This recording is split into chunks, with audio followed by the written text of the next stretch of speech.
इस परमार्थ मार्ग में चलने वाले पथिक की पहली सीढ़ी है कि अपनी वाणी पर अंकुश कर ले। वांग निरोधो योगस्य प्रथमम द्वारम, मौन का आश्रय ले लो। ज्यादा बोलने का अभ्यास ही नहीं होना चाहिए। बड़े अपराध बन जाते हैं, निंदा स्तुति बन जाती है, दोष दर्शन होने लगता है, वो साधक गिर जाता है। मौन का स्वभाव बनाना चाहिए।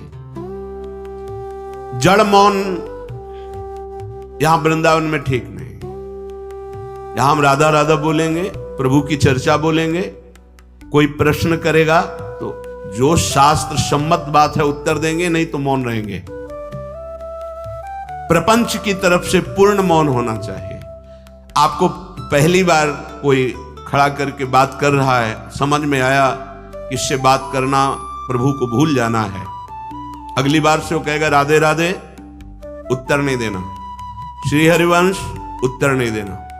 अंदर से श्री हरिवंश बोले चल दिए। हमें किसी से क्या लेना, हम किसी का अहित नहीं करेंगे, अमंगल नहीं करेंगे, हम किसी पर दोष दर्शन नहीं करेंगे, पर हम अपनी वृत्ति को भगवदाकार करने आए हैं। ये नहीं कि कोई हमसे बोले तो हम बोलना जरूरी है, नहीं। कोई प्रश्न करे तो बोलना जरूरी नहीं। उपासक हो, आप कृपा करें तो बात कर ले, ना चाहे तो बिल्कुल आपके ऊपर कोई शासन नहीं कि आपको बात करना ही पड़ेगा, ऐसा सिद्धांत नहीं है। योगस्य प्रथमम द्वारम वांग निरोधो, सबसे पहली साधना है वाणी को रोक ले। बोलने से बहुत शक्ति नष्ट हो जाती है। जैसे हम भगवत चर्चा करें तो इससे शक्ति बढ़ती है, लेकिन प्रपंच की वार्ता करने से वाणी की शक्ति नष्ट हो जाती है। जब आपकी जबान अपवित्र हो गई तो नाम कैसे चलेगा? जब वाणी अपवित्र है तो आपके अंदर शास्त्री कैसे शब्दों का भाव आ पाएगा? नहीं आ पाएगा। महावाक्यार्थस्य विचार्यताम, आप नहीं विचार करने की क्षमता वाले रहेंगे। यदि आपने व्यर्थ की बातें शुरू कर दी, अश्लील भाषण बोलते, गंदी भाषा बोलते, तो आप में कभी विचार शक्ति ही नहीं रह जाएगी कि आप शास्त्रों के, संतों के वाक्यों का मनन करने की सामर्थ्य रखें। खो देंगे सामर्थ्य। बहुत अमृतमय वचन निकलते हैं मौन वाणी को पावन रखने वालों के, एकदम शहद में डूबे हुए वचन। इसलिए वाणी पर अंकुश कीजिए। जरूरत हो तो बोलिए, नहीं तो मौन। श्री जी का जस गाइए, नाम कीर्तन कीजिए, इसके अलावा मौन रहिए। इन नियम ले लीजिए। जब आए हो भगवत प्राप्ति के लिए तो काहे को बख्शो। इन इंद्रियों को सीधे अनुशासन में लीजिए ना। आपका स्वरूप इंद्रियां थोड़ी है, आप इनके संचालक हैं। आपकी सामर्थ्य से सामर्थ्यवान होकर आपको बांधे हुए हैं, आप इनको बांधिए। बहुत हो गई स्वतंत्रता इन दुष्टों की। माता देहूती जी भगवान कपिल जी से कहती, मैं ऊब गई इन दुष्ट इंद्रियों से भोग भोगते हुए, नाथ अब वो उपाय बताइए जिनसे इन दुष्ट इंद्रियों के कब्जे से मैं बाहर निकलूं। माता देहूती जी, ये बहुत दुष्ट है। ये कुछ मिनट तो लगेगा, बहुत शांत है और भगवत स्वरूप में लगने वाली हैं, और एक क्षण में गिरा के ऐसे नरक में खड़ा कर देंगी जहां पश्चाताप ही होता है, हाथ कुछ नहीं लगता। योगस्य प्रथमम द्वारम वांग निरोधो, फिर अपरिग्रह। पहला द्वार है वाणी पर शासन कीजिए। हम वाणी गायन करेंगे, श्री जी के लीला चरित्र, नाम कीर्तन, इसके अलावा मौन। कई साधकों को यह स्पष्ट आज्ञा करी श्री जी की प्रेरणा से कि आप नहीं बोलोगे, तो उसका पालन करना चाहिए। जब सत्संग में आप सुन रहे हैं कि योगस्य प्रथमम द्वारम, तो आप अपनी वाणी को संयम में रखिए। किसी की मजाक, उपहास, किसी की चुगली, निंदा, ये सब बिल्कुल नहीं। अगर आप ये सब करते रहेंगे तो निरंतर नाम नहीं चलेगा। आप सत्संग का मनन नहीं कर पाएंगे। मनन करके आप अपने आराध्य देव में स्थित नहीं हो पाएंगे। जरूरी है मौन, जरूरी है, पर विचार मौन। ये धाम है, इसलिए हम जड़ मौन की बात नहीं करते, विचार मौन। और वो मौन ही किस काम का जो एक शब्द में हम बात कर लेते हैं, वो 5 मिनट लगाएं। जैसे कोई बात करनी, अब वो कुछ बोला, अब उसमें पूरी एकाग्रता पूरी सकते नहीं, सीधे बोल दे, स्विच ऑफ कर दे, क्या चला गया। जड़ मौन के लिए फिर ना ऊ ना ऊ, कुछ नहीं, ना लिखना ना पढ़ना ना कुछ, बिल्कुल बालवत परमहंस स्थिति, कोई प्रश्न नहीं, कोई उत्तर नहीं, एकदम जड़वत, जीते जी मृत, जीवन मुक्त होने के लिए। तो वो ये श्रीधाम वृंदावन है, यहां उचित नहीं, क्योंकि यहां राधा नाम स्वयं हरि रटते हैं, तो हमारी जबान की सार्थकता है, राधा नाम कीर्तन करें, वाणी जी का गायन, इसके अलावा मौन रहे। दूसरा, अपरिग्रह, उतना ही स्वीकार कीजिए जिससे आपकी जीवन यात्रा चलती, इसके बाद नहीं। एक भी वस्तु एक्स्ट्रा आपके पास नहीं होनी चाहिए। क्यों होनी चाहिए? जब रोज का रोज श्री जी दे रही तो तुम्हें एकत्रित करने की जरूरत क्या है? आपको जो दिनचर्या में चाहिए बस उतना ही, इसके आगे नहीं। एक भी कंबल एक्स्ट्रा नहीं रखना होना चाहिए, एक भी वस्त्र नहीं एक्स्ट्रा नहीं होना चाहिए।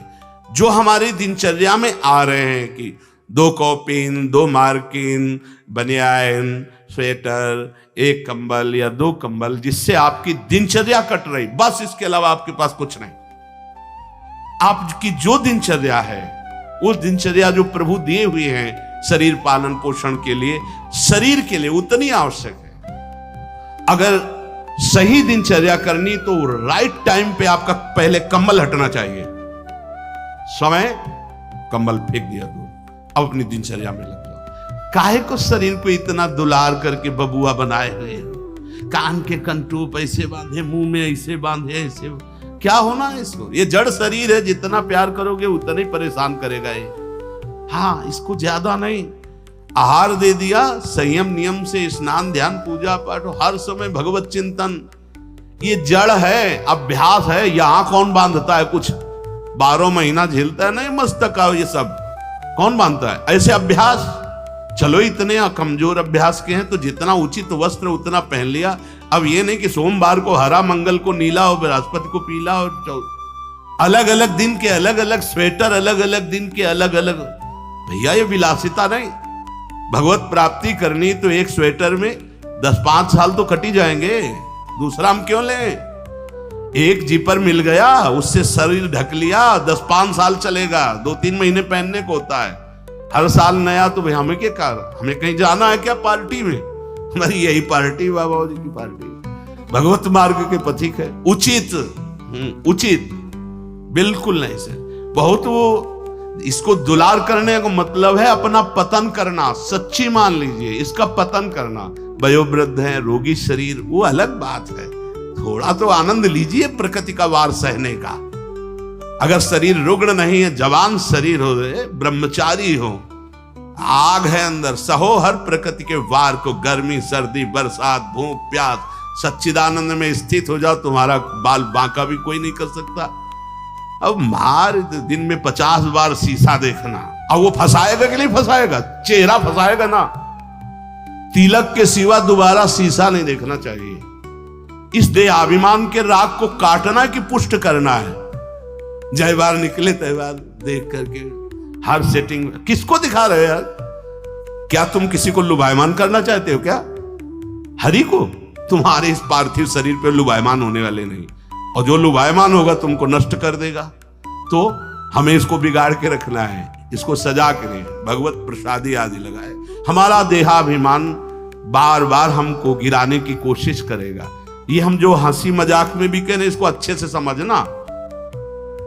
ये जो 2 प्रकार की पद्धति रखी गई है कि आप मुंडन करवा के रखिए क्योंकि आपके बालों से शोभा बढ़ेगी, वो आप बाल रखा के रखिए क्योंकि आपकी शोभा बिगड़नी चाहिए। रज लगा के रखिए कि आपको ही आपके शरीर में राग ना रह जाए। बात यहाँ ये, यहाँ किसी के दिखाने के लिए नहीं है, आपके शरीर में आपको राग ना रह जाए। आप बार बार साबुन लगाएंगे, तेल लगाएंगे, बार बार शीशा कंघा और अपने चेहरे को सजाएंगे तो देहाभिमान पुष्ट होगा, ये नष्ट करेगा। कुछ नहीं है, बड़ी दुर्गति है, मान लीजिए। इसका अंतिम परिणाम आग में जलना, चाहे जितने चिकने कर लो गाल, चाहे जितने लाल कर लो, मरना है, पक्की बात समझो। तो जीते जी अमरत्व क्यों नहीं प्राप्त करते? अरे ऐसा रूप प्राप्त करो जिसमें गाल लाल ही रहते हैं, लालिमा लगानी नहीं पड़ती। श्री जी की दासी लक्ष्मी कोटि विलक्षण लक्षण लसल लीला किशोरी सतई, करोड़ों लक्ष्मी आश्चर्यचकित हो जाए, ऐसा रूप श्री राधा दासियों का है। गीध देह तज धरि हरि रूपा, गीध ने शरीर त्यागा, हरि रूप होकर धाम जा रहा है। बाहरी लाली लगाने से थोड़ी हरि मिल जाएंगे, बाहरी श्रृंगार से थोड़ी हरि मिल जाएंगे। प्रार्थना मान लीजिए कुछ दिन का है, धोखे में मत फंसिए। ये धोखा है। खेत में रक्षा करने वाले एक धोखा टांगते हैं, पैंट शर्ट टोपी लगा के, वहां कोई नहीं होता, लेकिन पशु धोखे में हो जाते हैं। ये धोखा है।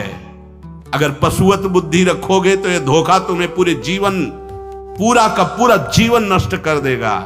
इसी धोखे से निकलने के लिए हमें अवसर मिला है। योगस्य प्रथमम द्वारम वांग निरोधो अपरिग्रह, वाणी से मौन रहिए, जितनी आवश्यकता है उतना वस्त्र लीजिए। एक संत भगवान आए थे, एक मार्किन ऐसे बांधे हुए थे, साल उड़ाया, तो बोले आपकी आज्ञा इसलिए ओढ़ लेते हैं। तो हम कहा किसी बाहर निकल के किसी को दे देना, हमारी श्री जी की प्रसादी, इसलिए हमारी प्रसन्नता की है। तो उनका ओढ़ लेते हैं, पर महाराज हम रहते ऐसे ही। उनका धन्य है, नौजवान हो, बहुत सुंदर है। तो हम कहा आप बाहर जब निकलना किसी को देखना ऐसे आवश्यक है तो आप दे देना। तो बड़े प्रसन्न हुए, आदर करके उन पर हृदय में आदर हुआ उनका, नहीं मुझे नहीं चाहिए, मैं तो जैसी रहनी से रहता हूं। हमने घटिया घाट है एक फर्रुखाबाद फतेहगढ़ की तरफ, वहां रुके हुए थे। एक महात्मा को देखा, वयोवृद्ध थे, एक पतली मार्किन, माघ महीना, ये कौन सा माघ चल रहा है, यही तो चल रहा है, मकर संक्रांति का अवसर। तो वहां रामनगरिया लगती है 1 महीने के लिए। जैसे प्रयाग में कुंभ में लगता है, तो गंगा किनारे हर साल मकर संक्रांति में हजारों लोग 1 महीना वास करते हैं, रोज गंगा स्नान त्रिकाल करते हैं। उन महात्मा जी के समीप रात्रि में गए तो शरीर कांप रहा था और मंत्राकार वृत्ति, एक झोपड़ी में बैठे हुए थे।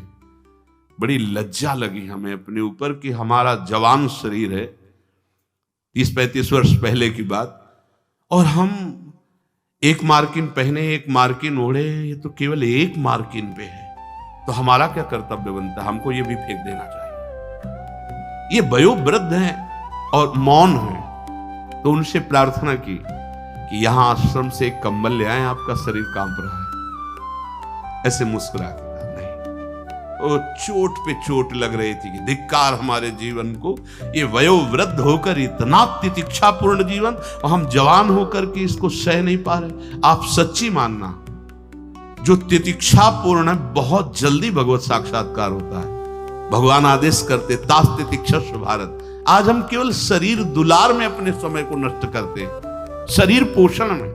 भाई देखो, ये छोटी छोटी बातें आपको देखने में लगती होंगी बड़ी बात है, यही आपको आपके आराध्य देव से विलग किए हुए हैं। महीना भर आप केवल ऐसे आहार करके देखिए कि जिसे तुम्हारा मन कहता अच्छा उसको हटा दीजिए।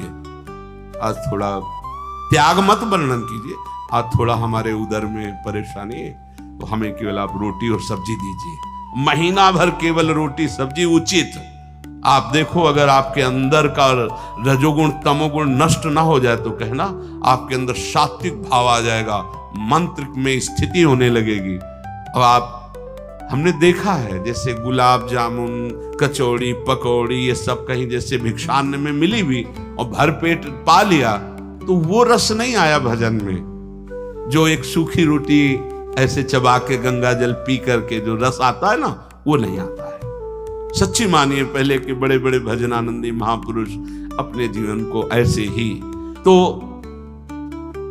अपरिग्रह ये बहुत बड़ी बात है, साधक यहां चूक करता है। देखो, आप लोग तो इतने बढ़िया अवसर पे हैं कि आपको ना किसी से मांगना है, ना आपको अपनी कोई परवाह होनी चाहिए, क्योंकि श्री जी व्यवस्था कर रही है। आपको जो वस्त्र उचित है वो ले लीजिए, जो भोजन उचित है, और अपनी सेवा और मंत्राकार वृत्ति। आपको किसी से कोई मतलब ही नहीं, आपको तो भिक्षान्न के लिए भी नहीं जाना है, अपने आप आकाश वृत्ति से प्रभु देते हैं। तो आपका रूम आपकी कुटिया है, आपकी दिनचर्या एक स्वयं की दिनचर्या है। आपके रूम में अपरिग्रह दिखाई देना चाहिए। बिछाने का, एक ओढ़ने का, जो आप जितना सहन कर सकते हैं उतना। अगर आप एक कंबल से रात काट सकते हैं तो दूसरी मत डालिए, चाहे 10,000 रखे हो, आपको क्या मतलब है? पूरी सृष्टि में सब भोग सामग्री आपके लिए है क्या? अपरिग्रह, हम जहां चूक करते हैं उसको पक्के से बांध लीजिए, अभी आनंद की धारा में आ जाओगे। वाणी को कंट्रोल, शासन, आवश्यक है तो बोलेंगे, नहीं तो मौन। दूसरा, उतना ही स्वीकार करेंगे जितने की आवश्यकता है। भगवदानुभूति के लिए एक बार तो आग लगनी चाहिए जीवन में, कि जीवन मृत तुल्य होना चाहिए। यहां जरा सा साधन बना कि पोस्टर बैनर में आ गए, प्रशंसा में आ गए, कैसे भगवत प्राप्ति होगी? अपरिग्रह। और आगे, निराशा च निरीहा च नित्यमेकांत शीतला। आशा ही परमम दुखम, नैराश्यम परमम सुखम। उपासक को किसी व्यक्ति, वस्तु, स्थान से कोई भी आशा नहीं होनी चाहिए। हाथ जोड़ के तुम्हारे कमरे में पहुंचा दिया जाएगा तुम्हें जो आवश्यक है। तुमको आके रजिस्टर में लिखने की जरूरत नहीं, तुम्हें मांगने की जरूरत नहीं है। तुम निष्ठापूर्वक ध्यान दे करके देखिए, ये देखा गया जीवन में, जिस समय जो आवश्यकता होती है हाथ जोड़कर वो आता है। कौन? जिसकी शरण में हो, समझ नहीं पाते, और कहता है ये वस्तु ले लो, तो आश्चर्य होता है कि ये बात कैसे कोई जान गया कि मुझे आवश्यकता थी, मेरे शरीर को आवश्यकता थी। जितनी जो आवश्यकता उतना। इसके बाद आशा ही नहीं, निराशा हमारा परम पद में पहुंचाने वाला मार्ग है। आशा ही परमम दुखम, नैराश्यम परमम सुखम। किसी व्यक्ति से, किसी वस्तु की आशा बिल्कुल नहीं होनी चाहिए। तब लग जोगी जगत गुरु, जब लग रहा है निराश, जब आशा मन में भई जग गुरु जोगी दास। आशा नहीं होनी चाहिए। आशा एक ही बात की होनी चाहिए, कब किशोरी जो मिलेंगी। आशा से दास्यम वृषभानु जाया, तीरे समध्यास जब हानु जाया, कब मैं अपने स्वरूप में स्थित होऊंगा। इसके अलावा कोई आशा नहीं। शरीर की आवश्यकता है। मान लो यहां सुविधा है कि भाई आप यहां से ले लीजिए, तो आप ले लीजिए, नहीं तो किसी से मांगने की जरूरत नहीं। कभी तो ऐसे रहना सीखो ना कि कोई आशा नहीं, कोई इच्छा नहीं, और आप हृदय की बात जानते हो। आप देखना, आपको जो शरीर की जरूरत हो आप देखते रहना, देते रहना। बिल्कुल बिल्कुल वो एक एक कदम पर देखते हैं। जो अव्यवस्थित, तो हमने देखा है एक एक कदम पर व्यवस्था। आपको अपने स्वामी पे विश्वास होना चाहिए, आशा किसी से नहीं। आशा एक राम जी से दूजी आशा छोड़ दे, नाता एक राम जी से दूजो नाता तोड़ दे। यहां संसार आशा में ही तो दुख को प्राप्त हो रहा है। पिंगला वैश्या को भगवान दत्तात्रेय जी ने गुरु माना, क्योंकि उसने आशा का त्याग कर दी। आशा नहीं। अब मैं पुरुषों से आशा करती थी, अब परम पुरुष से आशा करूंगी, अपने आत्मस्वरूप से। अब किसी की जरूरत नहीं, मैं किसी से रमण की आशा नहीं करूंगी, एकमात्र अपने आत्मस्वरूप। उसी समय उसको गुरु मान लिया। पहला, वाणी का मौन, उचित बोलो। दूसरा, सामान उतनी रखो जितनी आवश्यकता हो। तीसरा, किसी से आशा मत रखो। चौथा, निरीह, किसी भी तरह की लोक परलोक की कोई कामना नहीं। बड़ा आनंद। अभी देखो, जीवन मुक्त हो जाओगे। किसी से लोक की कोई आवश्यकता नहीं, लोक वस्तु की, और निरीह, कोई कामना नहीं। कितना हृदय अभी आनंदित हो जाएगा, प्रसन्न हो जाएगा। जैसे पीछे कहा कि अंतर्मुख होकर, निष्काम होकर जो भजन होता है उसमें मन प्रसन्न हो जाता है। उसी अखंड प्रसन्नता में परमात्मा साक्षात्कार होता है। निरीह, कोई इच्छा नहीं। आज क्या पाएंगे? कोई इच्छा ही नहीं आनी चाहिए। कुछ स्पेशल प्रार्थना होगी, कुछ स्पेशल तो राधा नाम है, राधा रूप है, वो आप दे सकते हो तो दे दीजिए, नहीं वो तो नहीं, तो फिर और स्पेशल क्या हो सकता है? ये तो सब पार है संसार के। ये साधक, उपासक, चाहे गृहस्थ हो चाहे विरक्त, एक निष्ठा होनी चाहिए। एक निष्ठा। एक नए साधक को हमने देखा कि कपड़ा ऊपर से पड़ा था और गमछा पेट में बंधा था। जब प्रसाद पाने के लिए बैठे, किसी जगह हम रहते थे, वो आए थे मंडली से।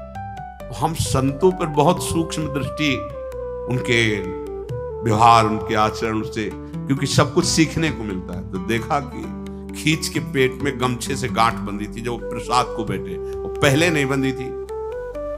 तो उनके नजदीक गए और कहा, महाराज जी इसका क्या रहस्य, आप गमछा बांधे? बोले साधन में एक उचित आहार चाहिए। तो मुझे पता चल जाता है, जहां थोड़ा पाया तो इतने में हम इतनी गमछा नाप का, उसमें 3 गांठ, तो उतना नित्य। बोले कभी ज्यादा आहार नहीं, यद्यपि ये प्रथम साधना के लिए ऐसा है, नहीं तो एक सामने से आहार का निश्चय किया जाता है। इतना आहार, फिर चाहे कितना अमृत हो उसके ऊपर नहीं होना चाहिए। साधु को बार बार नहीं लेना चाहिए। ये जो नहीं पूड़ी बोले हाँ डालो, खीर हाँ 4 पूड़ी रख दो, इतने सब्जी रख दो, दोबारा आप पूछिएगा किसी से, हमारे से पूछने की जरूरत नहीं। ऐसे ही दिनचर्या नहीं, गरम भैया, गरम और नरम दोनों से मतलब नहीं। हम महापुरुषों ने देखो, एक बार उड़िया बाबा प्रसाद पवा रहे थे स्वयं खड़े होके, तो 2 प्रकार की पूड़ी बनवाई थी, एक पतली और पकी हुई, और एक मोटी लंबी कच्ची। पकी हुई नीचे रख दिया और कच्ची वाली ऊपर रख दिया, और आप खड़े हो गए ऐसे। सब नवीन साधक ऐसे पाए। उनमें से 50 नीचे वाली पूड़ी ऊपर करके शुरू किया, और कई साधक ऊपर से शुरू किए। तो जो नीचे वाली, तुमसे कहा खड़े हो जाओ, वो तो महापुरुष थे, जाओ ब्याह करो जाके, गर्मा गर्म बहू के हाथ पाना, बाबा जी बनने लायक नहीं हो। ऐसे सीधे डांट लगा, कान पकड़ा, महाराज जी गलती हुई। नहीं, आपने ऊपर वाली को नीचे क्यों किया, नीचे वाली को ऊपर क्यों किया? क्योंकि वो पकी थी ना, तुम्हारी स्वाद पर दृष्टि थी ना, इसलिए स्वाद का पोषण करना है तो घर जाओ। भगवत मार्ग में चलने के लिए स्वाद मिटाना है, केवल भगवत स्वाद लेना है, भगवत आनंद का स्वाद लेना है। कितना कठिन लग रहा होगा? कुछ कठिन नहीं है। जब लक्ष्य बन जाता है भगवत प्राप्ति, तो सब सहज हो जाता है। नहीं खान पान ते भावे है, नहीं कोमल वसन सुहावे है, सब विषय लगे ते खारा है, हरि आशिक का मग न्यारा है। समझो इस बात को। यहां इतना डबल होता जा रहा है शरीर, चर्बी बढ़ती जा रही है, पीछे भी पेट में भी, कि आसन में अगर कहा जाए पद्मासन में 20 मिनट बैठो तो बैठने की हिम्मत नहीं रह गई, तो क्या साधना करोगे? बिल्कुल ये बात होश में रखिए। शरीर को बढ़ावा देना बिल्कुल अपना नाश करना है।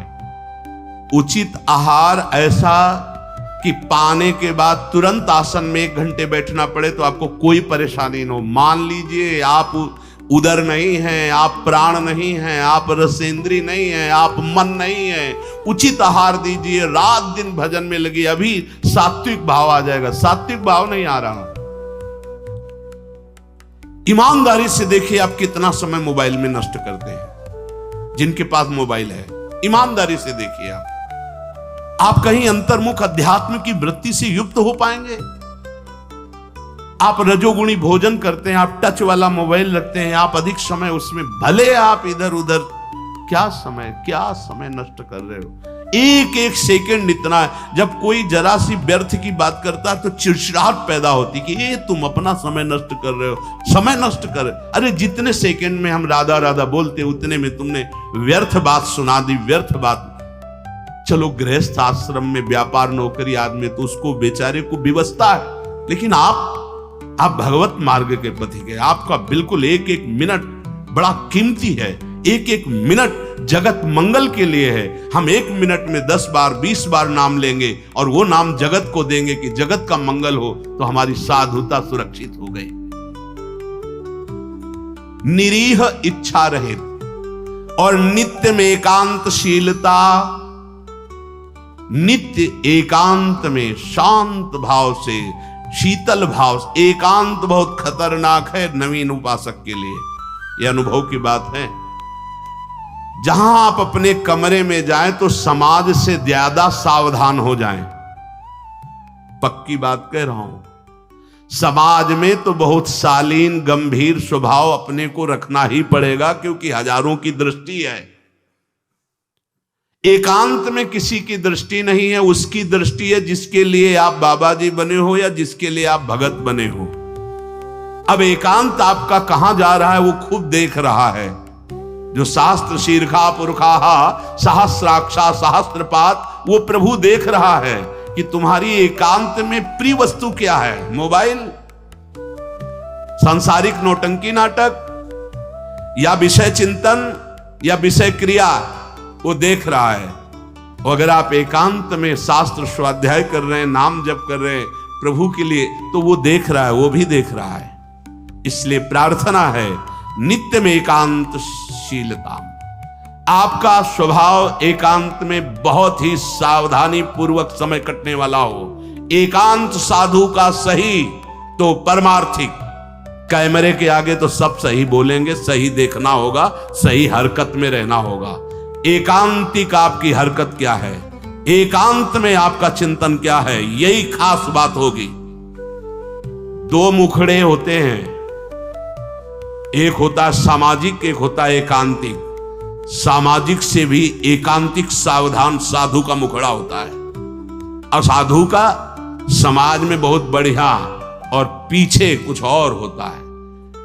हर एक व्यक्ति की बुद्धि में दो बुद्धि होती है, एक होती सुमति, एक होती कुमति। एक होती दैवी संपदा को वर्धन करने वाली सुमत, एक राक्षसी संपदा को। अर्थात कुछ ऐसे मुखड़े होते हैं जिनका एक मुखड़ा तो देवता होता है, दूसरा राक्षस होता है।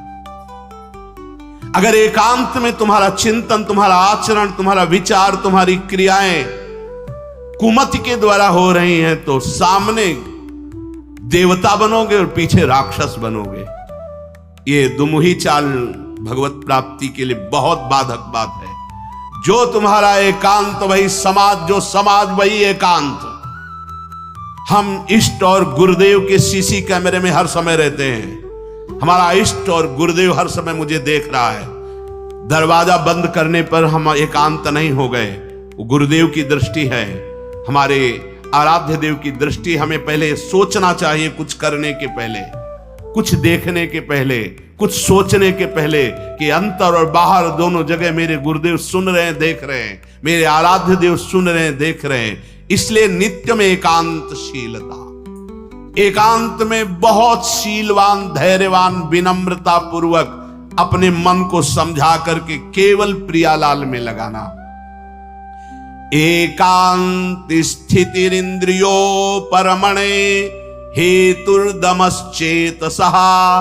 संरोधे कर्णम समेनो विलयम यायादहं वासना। एकांत में रह करके बढ़ी हुई इंद्रियों के वेग का दमन करता है साधक, क्योंकि एकांत में इंद्रियां बहुत प्रबल हो जाती है। मन, इंद्रियां, खास जिस समय आप शयन करने जाते हैं उस समय बहुत सावधान। जब तक नींद ना आवे तब तक माला चलना चाहिए। उस समय मन के चक्कर में मत पड़ना, ये अनुभव की बात कहते हैं। जब तक आपको नींद ना आवे तब तक बैठ जाइए, माला चलाना शुरू कर दीजिए। शयन के समय खास, जिस समय आप अपने कक्ष में गए शयन करने, मोबाइल हो तो सबसे पहले कमरा बंद करने के पहले स्विच ऑफ करो, उसको बंद करो मोबाइल को। प्रार्थना मान लेना, अगर प्रार्थना मान लोगे तो प्रार्थना करने योग्य हो जाओगे। गेट बंद होने के पहले स्विच बंद होना चाहिए मोबाइल का। अब अपने कमरे में शयन के लिए गए हैं, माला हाथ में लेकर बैठ जाओ। जब नींद आने लगे तो और धन्यवाद है कि माला छाती से लगा हुआ सो गए, धन्यवाद। अगर ऐसा नहीं है तो नींद आ गई है तो माला विराजमान किया, बिल्कुल नींद में जा रहे हैं, अब चले गए। थोड़ा भी समय इसको मनन करने का मत दीजिए उस समय, नहीं तो ये दिन भर साधन में लगाया गया है, उस समय कोई असाधन सोचवा देगा या करवा देगा। बहुत ये पॉइंट की बात है, समझ लेना आप। ये देखा गया है हृदय में, उसी बात को कहा गया जब साधन काल में देखा गया है, हृदय में देखा गया कि फिर मन उस समय मतवाला होता है कि अब तो पूरे दिन हम साधन ही तो की, तो 5 मिनट की मुझे छूट दे दो। लेकिन नहीं, उस समय कठोरता पूर्वक इसको साधन में और जब नींद आ गई तो शयन कर, जब उठे तो फिर वैसी दिनचर्या प्रारंभ कर दी। तब मन भगवदाकार एकांत स्थिर इंद्रियो परमणे हेतुर्दमश्चेतसः। एकांत में साधक अपनी इंद्रियों का दमन करे, बढ़ावा ना दे। देखो क्या साधन है। पहले दर्शन होते थे संत भगत भागवत जन, अब भी कुछ महापुरुष भी होंगे कि यहां ठाकुर जी की छवि या गुरु जी की छवि, यहां से स्मार्ट मोबाइल लगा रहता है छाती में, स्मार्ट मोबाइल। ये भैया ठीक है, व्यवहार काल के लिए यदि तुम्हारी कोई आवश्यकता हो, तुम बहुत व्यवहार में, तो हम नहीं। अच्छा बताओ आपको क्या जरूरत है? राष्ट्रपति से बात करनी है क्या आपको? किस विधान में आपको कपड़ा बेचना है, अनाज बेचना है? आपको काम क्या है? किससे बात करनी है आपको?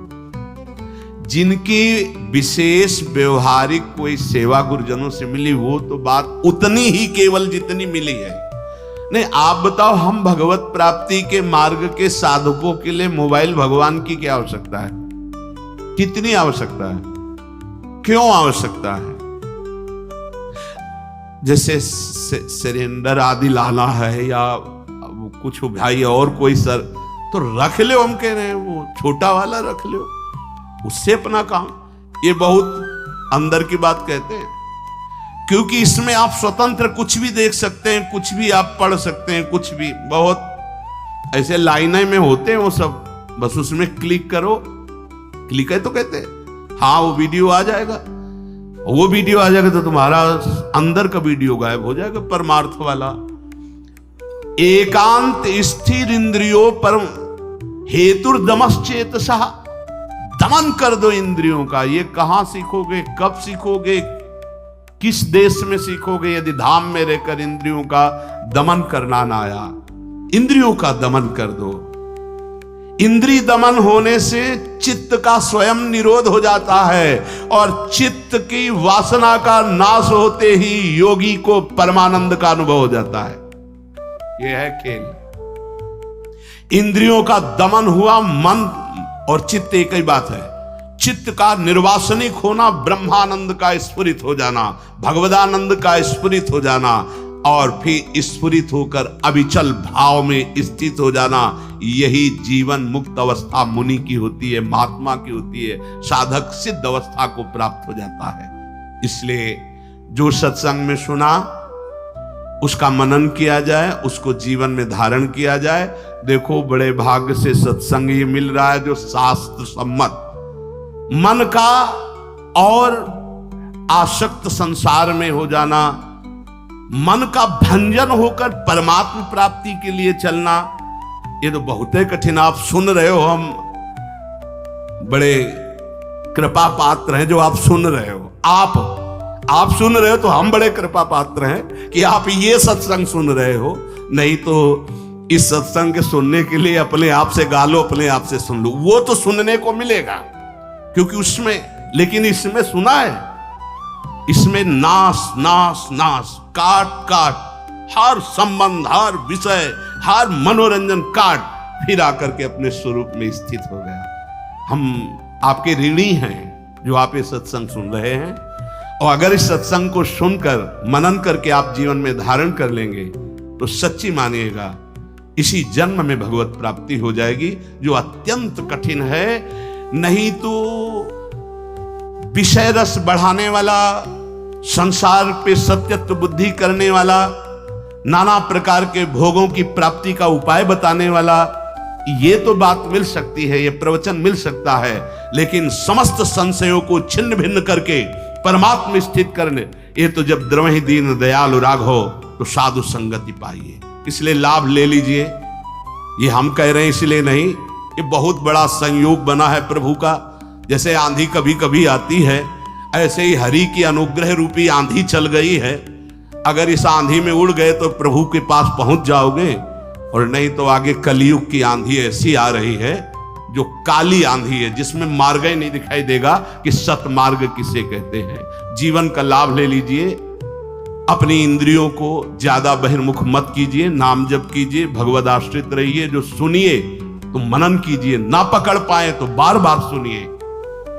आजकल तो सुविधा है कि आप इसे 1000 बार सुन सकते हैं। बार बार सुनिए, ये जरूर सुनिए, क्योंकि ये तुम्हारे मन का नाश करेगा जो वासनामय है, तुम्हारी इंद्रियों का दमन करेगा। इंद्रिय और मन को बढ़ावा देने वाला कुसंग होता, सत्संग नहीं। सत्संग तो वही होता है जो सत्य में स्थित कर दे।